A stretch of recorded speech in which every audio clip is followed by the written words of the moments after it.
On a typical day, we would show up on location, and the initial thing we'd do is look at the previs for the scene for that day. But any given day, that could just be thrown out the window. I mean, we'd look at it, and then Andrew would look at the location of what we actually ended up shooting at, and sometimes they didn't match, and he would just say, okay, well, that's kind of what we have in mind, but let's just start over, and anything could happen. Or we could literally print out images from every different shot in the previs and go off and shoot each one of those exactly per the plan. And at times we had a second and third and even fourth unit working side by side the first unit. I remember a couple of times driving to get to the first unit location and being held up on the way by the second unit and the third unit. You felt that it was sort of like a three-ring circus. That iconic image of the girls riding Aslan across hills with trees and mountains behind, it's an image I remember from the books. We ended up using stuff from New Zealand, from Montana where we shot, helicopter plates, put it all together, and he's like, oh, that works. Hang on!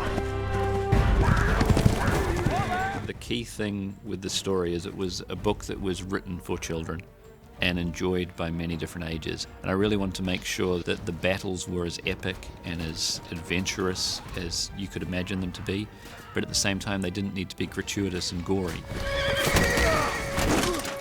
What I've done is sort of played it more for the emotion and the drama and not for the gore and violence.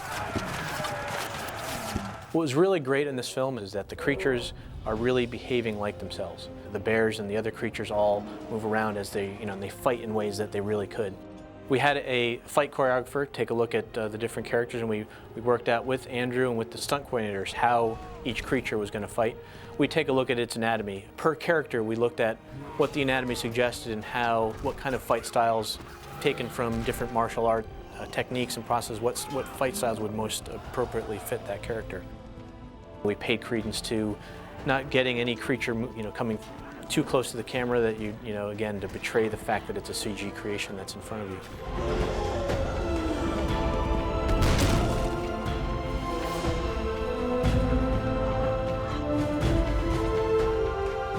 Combined with that, with the advances in the way we're able to put things in a scene and take all the light around it and make it look as realistic as possible, you will just not even have any reason to think that it was a digital creature, but our characters are kind of pulling the day.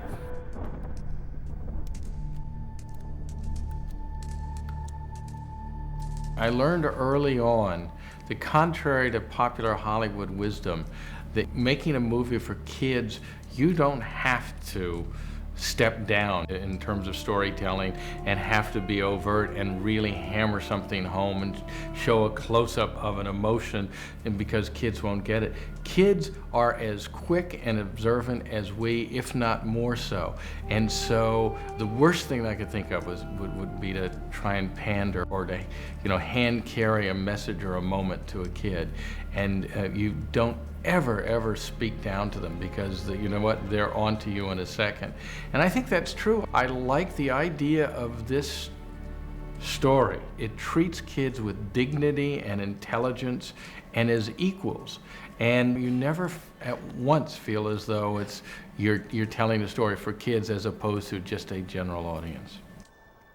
The story is timeless because it's about people, it's about real kids in a world where there's a war, where there's good versus evil, and where they have choices to make, and their choices affect that world, and they can actually do something about it. I can't think of any better message to get out there right now. We can each make a difference, and it's just a beautiful parable about what you can do in the world. We must hurry and search the castle. Peter will need everyone we can find.